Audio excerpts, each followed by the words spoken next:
I want to thank everyone for joining us at this lunch hour and spending time with us. I'll give you some fair warning today. Although it looks like I'm on the lawn at Old Main in front of the tower in Old Main, I'm sitting in a hotel room in New York. And so you might hear sirens and you may hear an occasional beep or horn. I'm doing some research for my next book. So, but again, I want to thank each and every one of you for joining us during the lunch hour today. I also want to thank Heather for the time and the effort that she's put into putting this lunch talk together. And thank everyone at the Butler Center and the Central Library for all the efforts that they have done to always making us feel so warm and welcome there. So I want to thank everyone for that. What I'm going to do very quickly is for about 15 minutes is I'm going to go through and set up the contextualization about how the idea for the book came about and what Mike and I, Professor Pierce and I, tried to accomplish with the book. I will tell you, and at about 15, 20 minutes, I'll turn it over to Mike and he will talk about one of the essays that he has in the volume as well. The introduction is mine, I wrote it, and I'll talk a little bit about that. So as we get going, thank you again for being here, and everyone, welcome. One day I was sitting in my office and Mike, as he occasionally will, appeared at my door. And I've known Mike for almost 20 years now. And so it's not unusual when Mike comes in, and most of the time we're either talking about something that's going on across campus or what's going on with our kids or a variety of different things. And that day that Mike appeared at the doorway of my office, he had an idea. And he said, hey, I'm thinking about putting on a conference in celebration of this, of the Elaine Massacre, or remembrance of the Elaine Massacre. And I said, okay, what are you thinking? And in his, Professor Pierce way, he laid out already, he had thought about it. He had already put, everything into motion. And he says, we need some donors and we need to think about some people who could come and give a 2-day, really full day, 2 full days of an academic conference where we present on not only the Elaine Massacre, and that's one of the things I want to be clear when we talk about the book, although it is the remembrance of the Elaine Massacre, but it is also centered around race, labor, and violence in the Arkansas-Mississippi Delta. And Mike and I have a network of friends that are scattered throughout the country teaching at other institutions. And so we immediately start brainstorming about who we thought we could bring in and spend 2 days with us, and we're working in the area. And several names immediately came to the forefront.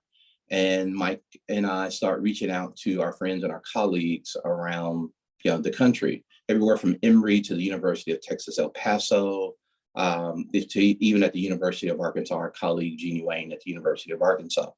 And what we've quickly found out is that a lot of people are still working about race, labor, and violence in the Arkansas-Mississippi Delta. And with the gracious support and the overwhelming help of the Blair Center for Southern Studies, housed at the University of Arkansas, and Fulbright College, we were able to invite a network of friends and colleagues that Dr. Pierce and I have from across the country to Little Rock. And we spent 2 days delivering papers, bantering back and forth in a real academic conference at the Mosaic Templars. And we wanted to do it there. We felt that having this conference and at the Mosaic Templars was appropriate. It was the appropriate thing to do, and it was the right thing to do. And so Mike reached out and they graciously opened their doors and they invited us in, and we stayed there for 2 days. And we went through a series of papers, and the papers that were delivered there that day are the papers that eventually wound up in the book as chapters in each one of the books. I will tell you that the Elaine Race Riot was something that, as a native Arkansan and growing up in Stuttgart, it was Stuttgart, Arkansas. It's one of those things I've always heard about, always known about. But it's one of those things that is pretty, shrouded in a lot of people don't want to talk about it. A lot of Black folks would prefer not to talk about it. A lot of Black folks, want to talk about it. But it's kind of one of those things that's banter back and forth. And when we got into the conference, this conference became really personal to me in a way, especially when I sit down and start writing the introduction, because some of the essays were talking about how people were pushed off of land and land grabs, and how violence and economic violence are being pushed off land. And what we talked about in the conference was economic acts of economic violence. And that is huge. And we talked about that a lot. And I want to say that again, acts of economic violence. And Mike and I, we talk about these things all the time, but for the very first time, they were starting to hit home. And what happened is, and I included it, I broke the cardinal rule for the historian. In the introduction, I talked about my own personal experience or history in the state of Arkansas, that my family actually had been a victim of an act of economic violence. There had always been this folklore in my family that my great-grandfather, Grandpa Will, homesteaded about 100 acres and was not only burned off his land and property and seized, but it was taken from him, and he and his family were threatened that if they ever returned, that they would be killed. And that was something that I'd always heard about, couldn't prove it as a historian, could not prove it, but it was one of those things that we had passed around at the tables at Sunday dinner and talked about repeatedly over and over. And I talk about this in the introduction. And as I started to do research, lo and behold, that my grandfather, who by every means I thought, and still do think he was, most likely illiterate, I actually found a letter from my great grandfather, William Woods, to the governor of the state of Arkansas in petition of his land, and actually detailing the story about the act of economic violence that had happened to him, and actually how he had been pushed off of his land. And he detailed that story. And in a miracle that most historians will tell you typically never happened, Homer Atkins' personal secretary actually replied to, and I don't know who typed the letter for my grandfather, don't know where it came from, but I was able to find it and locate it. And actually the personal secretary of Homer Atkins actually replied to my grandfather. So the conference became personal in a way to me as a result of that, and looking at that and writing that. So what we tried to do is we talked about whether it was convict leasing or whether it was the Great Flood that happened in the Arkansas, Mississippi Delta, how Blacks have been traditionally exploited.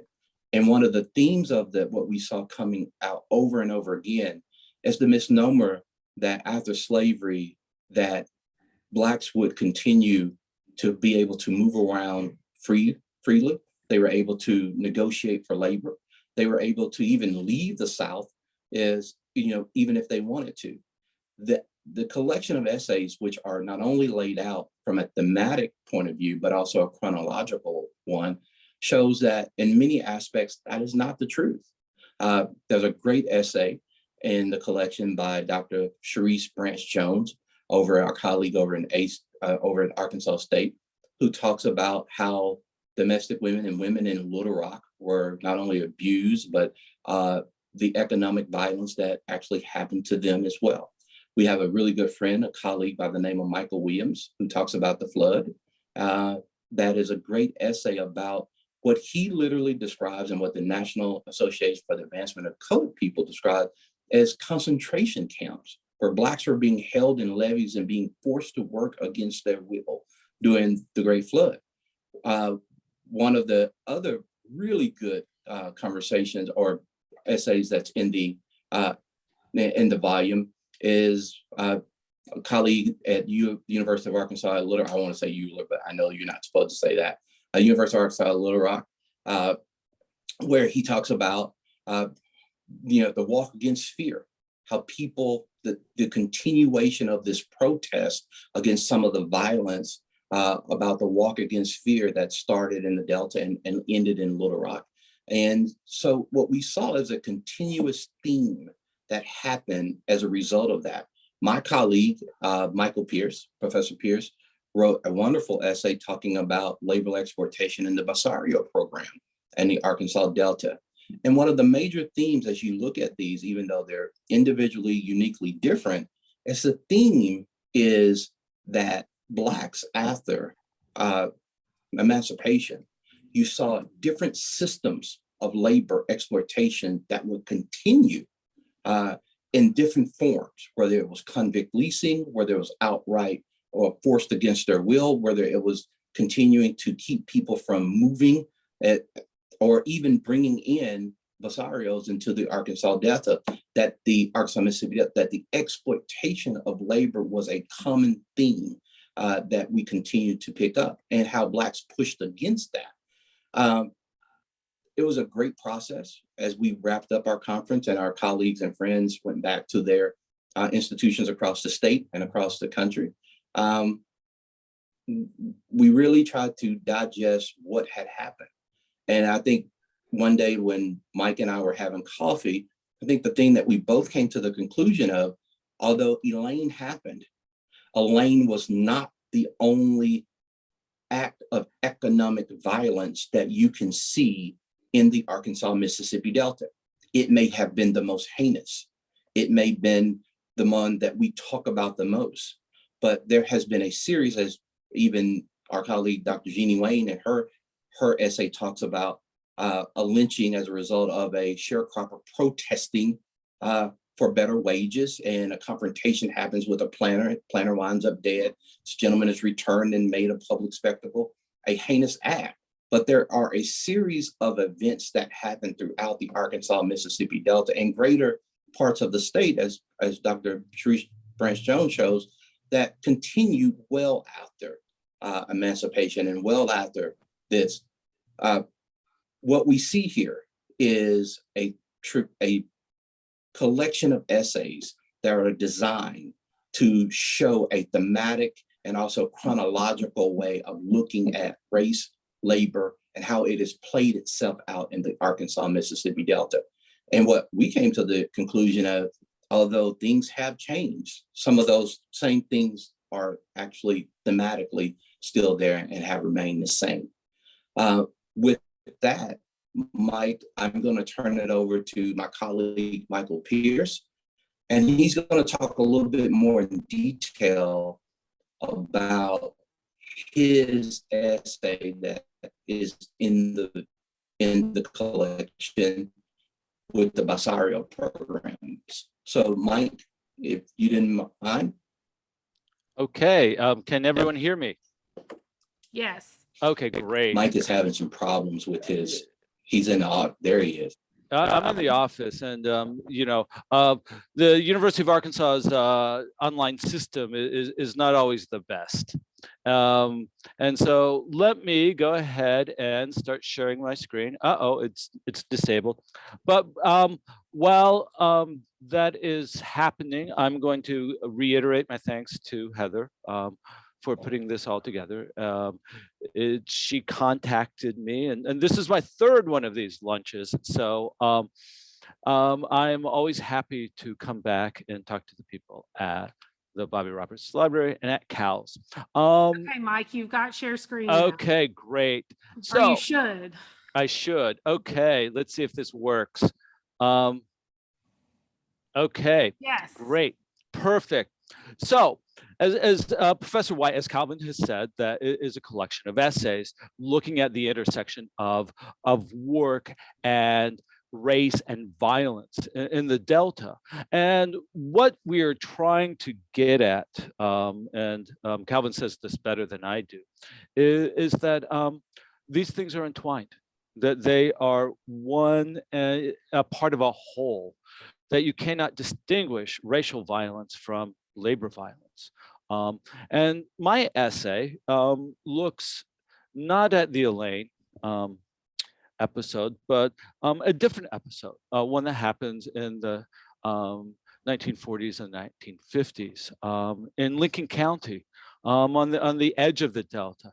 And what I look at is what the introduction of Mexican labor, Braceros that are brought into the Delta on contracts what that does for the racial dynamic in the Delta, especially for those people who work in agriculture.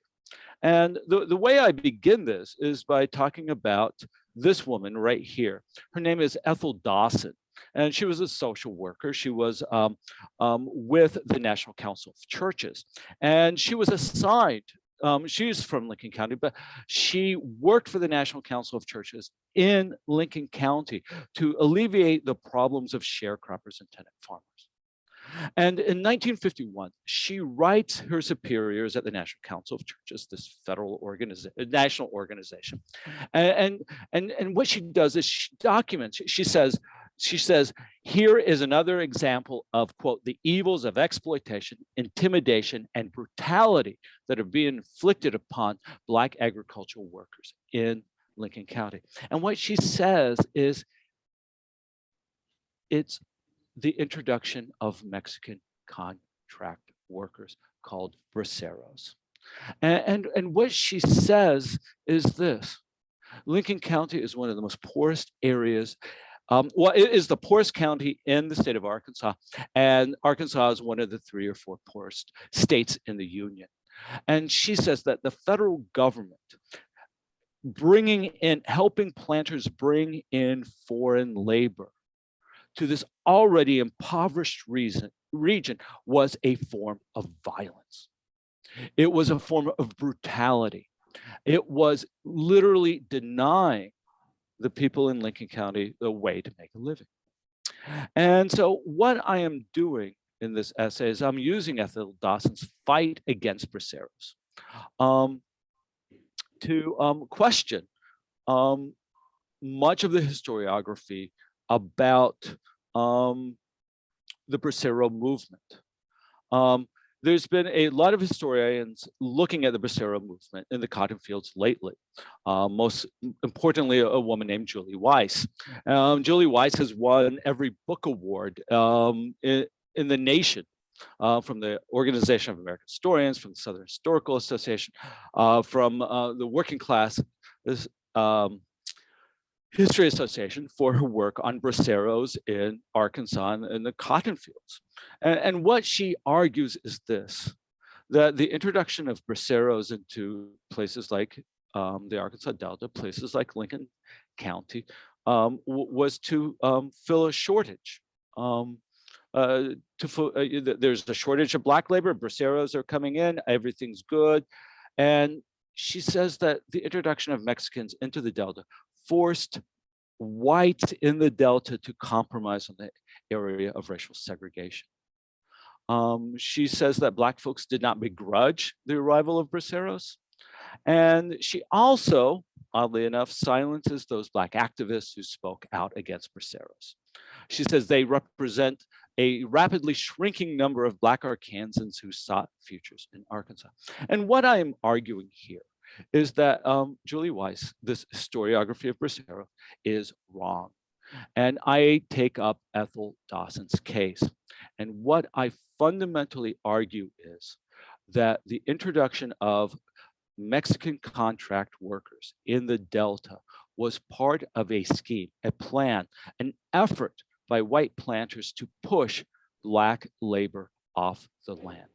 The transformation of Lincoln County as a Black majority county in 1950 to a white majority county in 1960 was not accidental. The white landowners wanted to push Black folks off the land, and they used Braceros, they used Mexican contract workers to do that. The key to the existing historiography, the key to what Julie Weiss argues, is that she says that Braceros were brought in to fill a need, that there was a shortage of labor in the Delta, and this was, and Braceros basically just filled that shortage. But what becomes clear, and this is what Ethel Dawson says, is that there was no shortage of Black labor in the Delta in the 1940s and the 1950s, or at least in the 1950s. And if you look closely at the situation in Lincoln County, she's absolutely right. Two things are happening. One is mechanization is happening. The tractor, the mechanical harvester is introduced in 1949. Also the use of chemicals that are herbicides that get rid of weeds. And what this mechanization does. From 1945 to 1955 in Lincoln County and in the areas around Pine Bluff, the number of hours to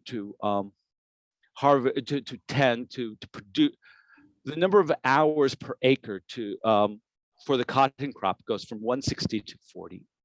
There is a steep decline in this era of the amount of labor per acre to harvest cotton or to produce cotton. In addition, in Lincoln County and elsewhere throughout the Delta, starting in 1949, there is a steep reduction in acreage of land planted in cotton. And this was part of a federal program, the Federal Department of Agriculture. What it does do is it says, look, the United States is producing too much cotton.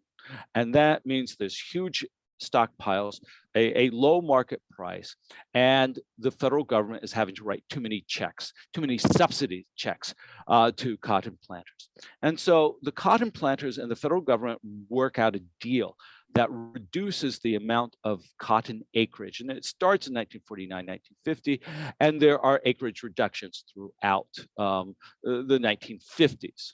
And so what this all means is that in places like Lincoln County, the demand for agricultural labor is in steep decline. From 1945 to 1955, it decreases by 76%.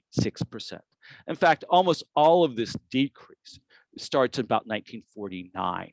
1949, the cotton acreage in Lincoln County peaks at 64,000 acres, and the introduction of the mechanical cotton picker.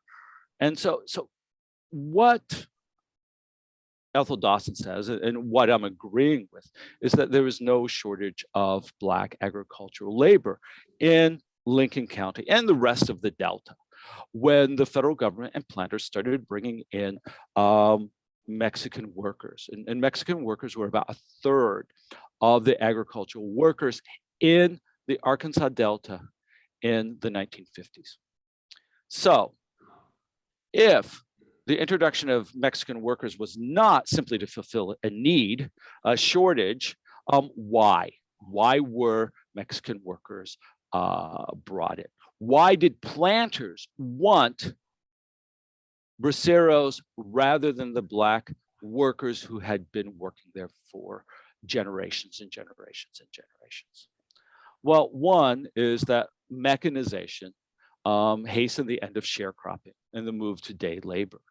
And white planters in places like Lincoln County, they'd seen sharecropping not only as a way to get labor, but they saw sharecropping as a form of social and political and economic control of a dangerous Black population.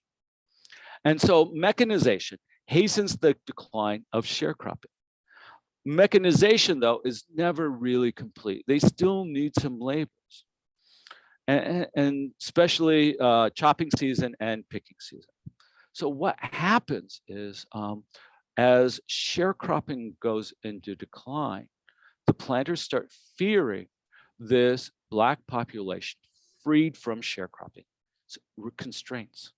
Black people have more time on their hands. They're paid in cash rather than always in debt. And these planters start fearing a pool of landless Black people who are mostly unemployed and rely on casual employment. And so for the planters, they decide that they need to move this population out. They need to evict it. This is a dangerous population. And so they start employing Braceros instead of Black workers. And the idea is if we employ Braceros rather than African Americans in the cotton fields, that the African Americans will be forced to leave. This is economic violence. For generations, white people deprived African Americans of economic opportunity in the Delta. And then when the Black workers are no longer needed, they get rid of them. They push them out. And so this is what Ethel Dawson says is going on. Unlike what historians like Julie Weiss say, that the introduction of Mexicans helped with the civil rights movement, what Ethel Dawson is saying and what I am finding is that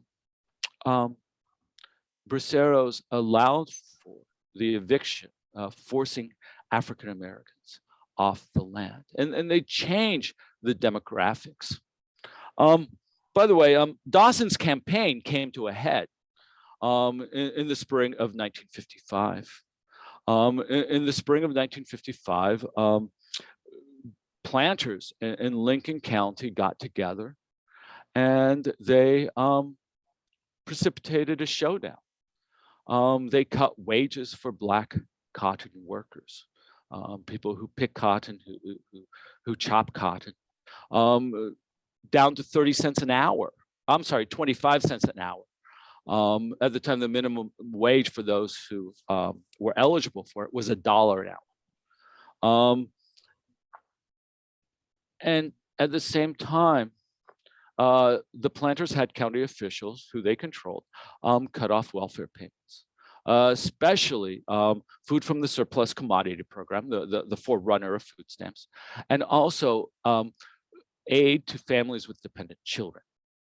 And so these two things happened simultaneously, demanding lower wages and cutting off any other means for African Americans in the Delta to survive.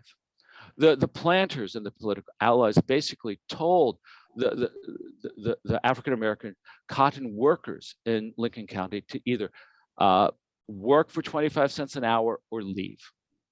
And they were explicit, leave.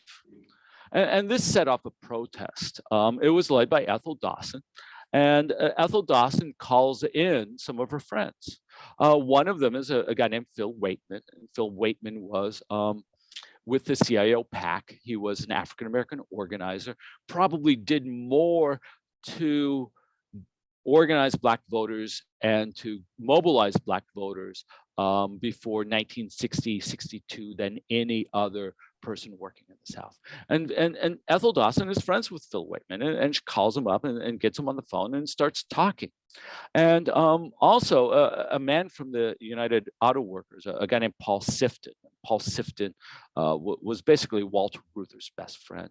And he visited Lincoln County at Ethel Dawson's behest and saw what was going on.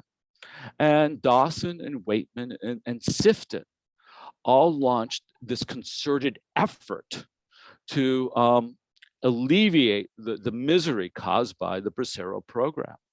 And they fought this on several fronts. Ethel Dawson fought it in Lincoln County. Waitman and a guy named Ed Stone of the CIO in Arkansas went to Governor Faubus. And Sifton of the United Auto Workers goes before Congress. He visits Fulbright's office, explains the situation to Fulbright, and Fulbright goes, "Oh, that's awful. That's awful. I'll do what I can." Then Fulbright kind of ignored it. But also, Sifton works to try to change the Mexican labor law, tries to make sure that the importation of braceros, these Mexican workers are not detrimental to the existing African American workers in the cotton fields. And the outcome is basically they all lose. Nothing happens. In Lincoln County, the outmigration continues. African Americans are forced basically by economic violence to leave. Lincoln County, over the course of the decade, goes from a Black majority to a white majority. By the way, the National Council of Churches fires Dawson over a lot of this. And Dawson later moves to Pine Bluff and starts working for with SNCC. And if you read Sharice's Jones Ranch's new book on Black extension workers, she has a whole chapter on Ethel Dawson. And Ethel Dawson is one kick-ass woman, to be quite blunt. She is just as militant and determined as any woman in Arkansas at the time. Just a wonderful activist. But Faubus just ignores the CIO. And Faubus does this because he needs the votes that Black planters can deliver. Additionally, in Congress, the Farm Bloc, led by Took Gathings, defeats Labor's attempt to amend the Mexican labor bill. And they do it at every turn. And so what does this all mean?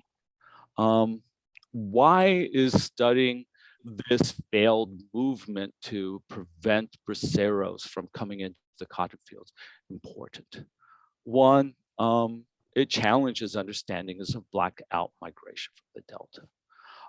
Black out migration was a product as much of white elite forcing Black people off the land through economic measures, as it was the story that is told that Black folks thought there was greater opportunity in the city. No, there was coercion. And that white people, white leaders in the Delta, used control of federal monies as weapons to push for this eviction, to force Black people off the land. It also challenges the historiography of the Bracero movement. The simple fact is that immigration is often used to drive down wages. And what we need to do is we need to understand that. Because too often these days, neoliberals say immigration is good, it should be welcomed. And I'm sympathetic to this. I think immigrants make our country stronger. But there's also conservatives who say immigration imperils our nation.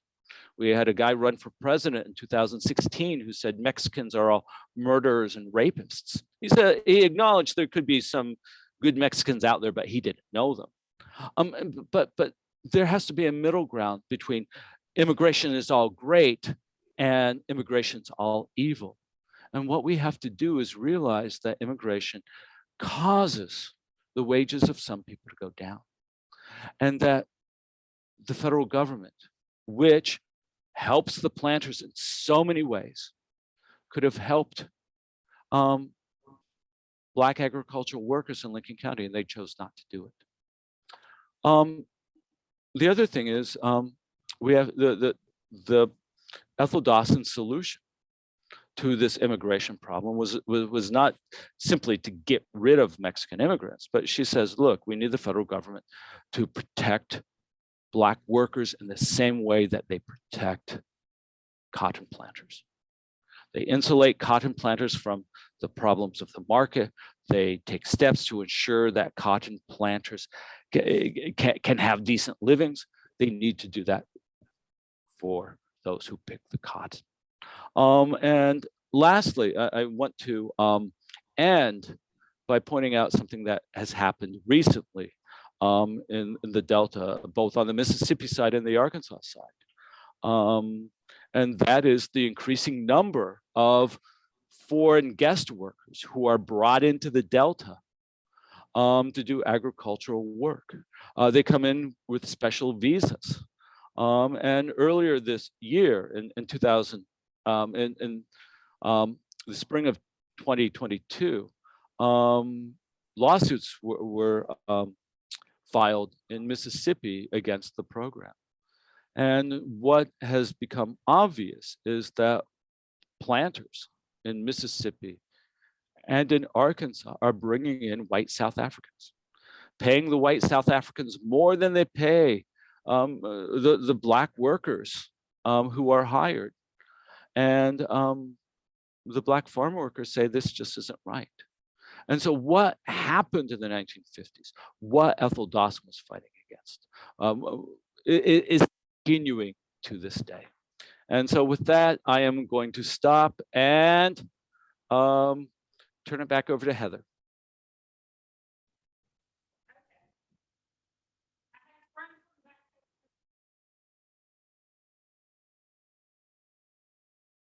I saw that that was your last slide, but I didn't walk fast enough. Okay. Do we have any questions from the audience here in room 124? Yes, Joe. Well, I would simply say, in response to Michael's presentation, first of all, thanks to both of you. But in response to Michael's presentation, when I was interviewing about 12 years ago in North Central Arkansas on Hispanic migration with both Anglo and Hispanic informants, I really picked up hints of, I wasn't so much interviewing about labor conditions as I was about general social and cultural attitudes. But I really picked up hints of the labor issues that you're referring to. And so you might want to look at that oral history project, and I can tell you where to look. Okay, did y'all hear that? Yeah, was that Joe Blotti? Yes. Okay, thanks, Joe. Yeah, you know, one of the there's been a lot of great work recently, and I forget the woman's name, who works on the poultry industry in South Arkansas, around El Dorado. And so, yeah, and she has found quite a similar thing, how the poultry companies used the arrival of workers from Mexico and Central America to displace Black workers, in a deliberate attempt. So I do want to say that y'all name dropped Sharice Jones Branch like 7 times, and she did put a smiling emoji in the chat if you missed that. So Sharice is on the call, and she hasn't asked a question yet, but she might have some information to share, because she's awesome. I think we all love Sharice. So Chris Herod would like to know from Zoom if African-American workers were paid 25 cents per hour. Do we know what the Bracero workers were being paid at the same time? Yes, we do. In fact, you have to buy the book to get the whole nuance of this. It's much better. In fact, Heather put a special, in the chat. There is a special link if you want to buy the book, and it's a steeply discounted price. It's cheaper if you buy it directly from the press than if you go to Amazon or your local bookstore. So I think you go look for it in the chat. But in 1955, when this happened, the planters were paying Braceros 50 cents an hour for chopping cotton. And this was a price that was negotiated by the Mexican government. And it was part of a binational agreement between the State Department and the Mexican government.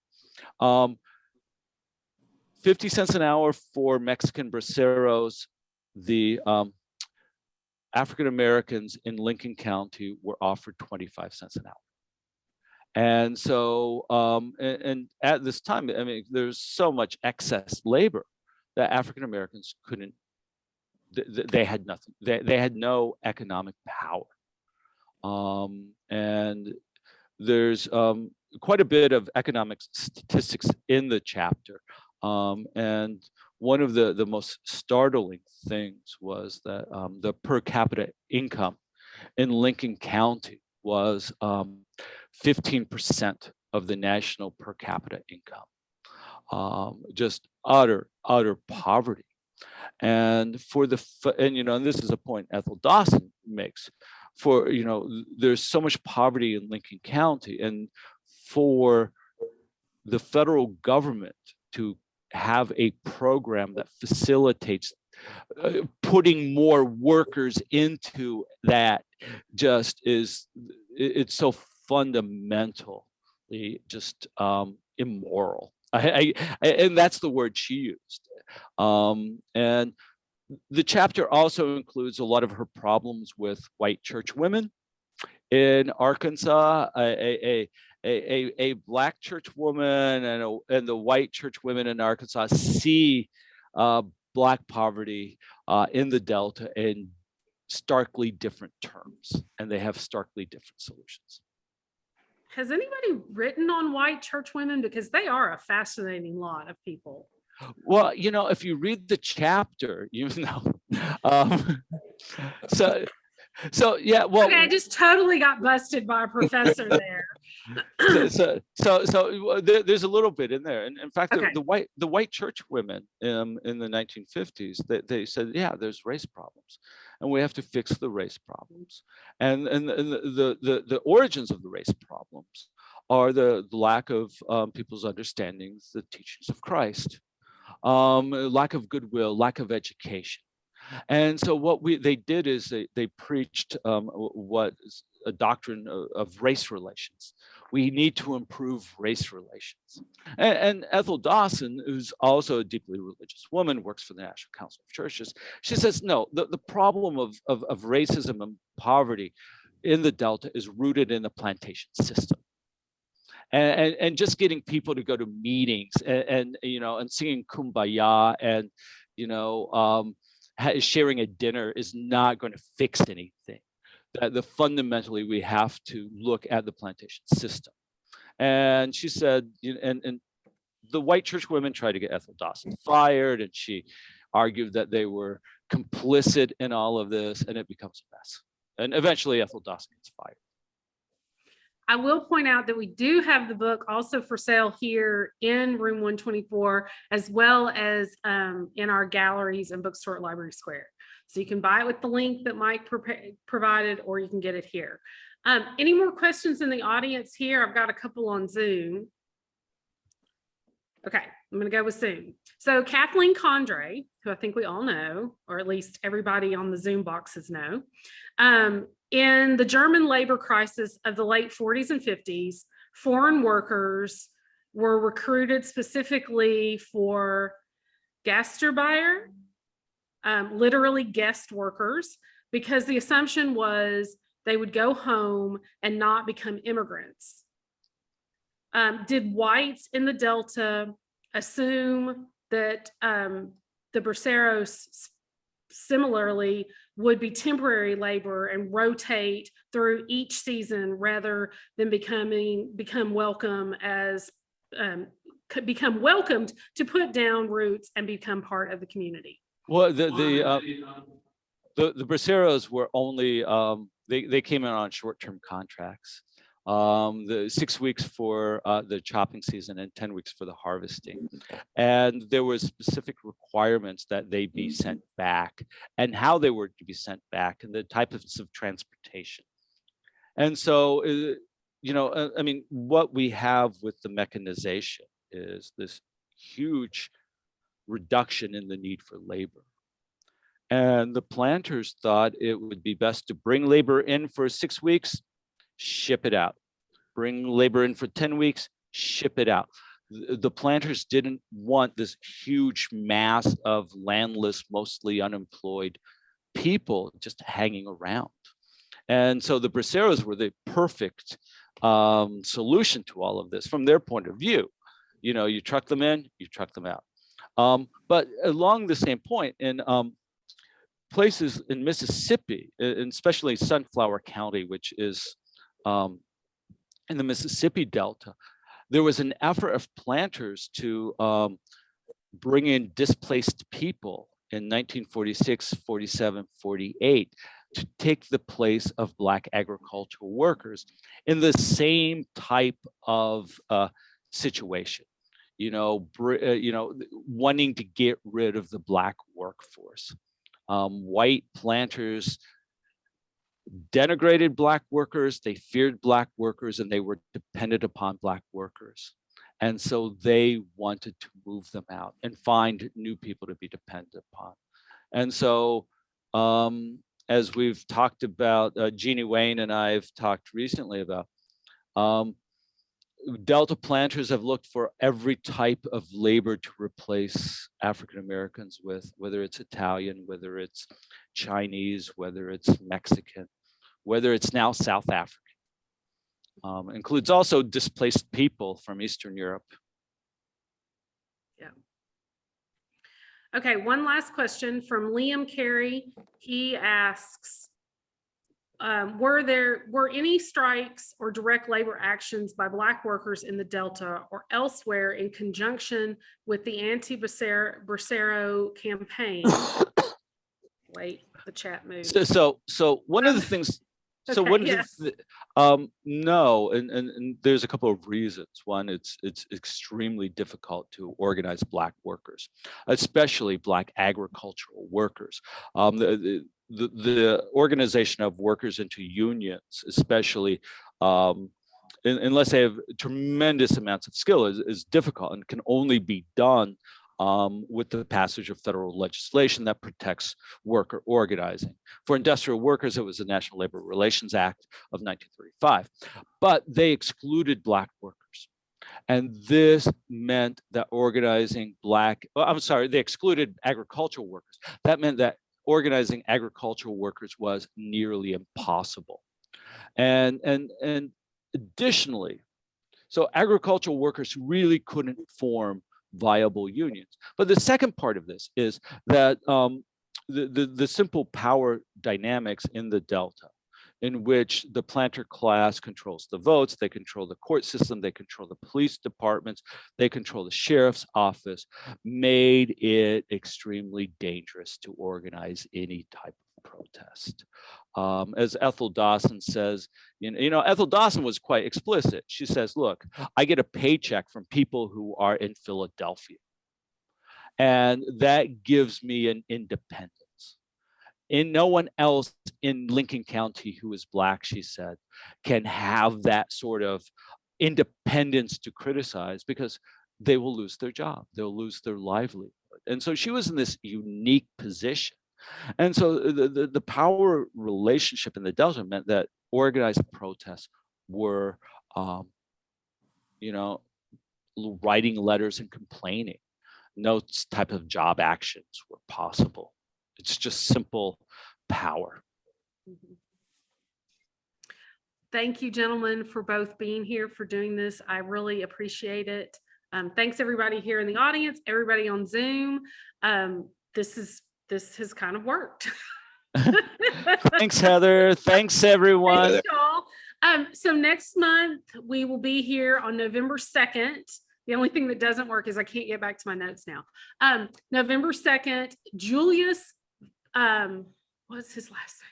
He's coming from Leipzig, Germany. He's going to be virtual. He's not going to be here in person. He's going to be in virtual. And he's going to talk about free land settlements in Arkansas. So please join us next month for that. Thanks again. Have fun in New York, Calvin. Thank you. Be home Sunday. Safe travels. Thank you. I appreciate it. Thank you for organizing this. You're welcome. Right. And Thank you, Heather. You're welcome. John Paul, I will post the program information. Bye, guys. Bye.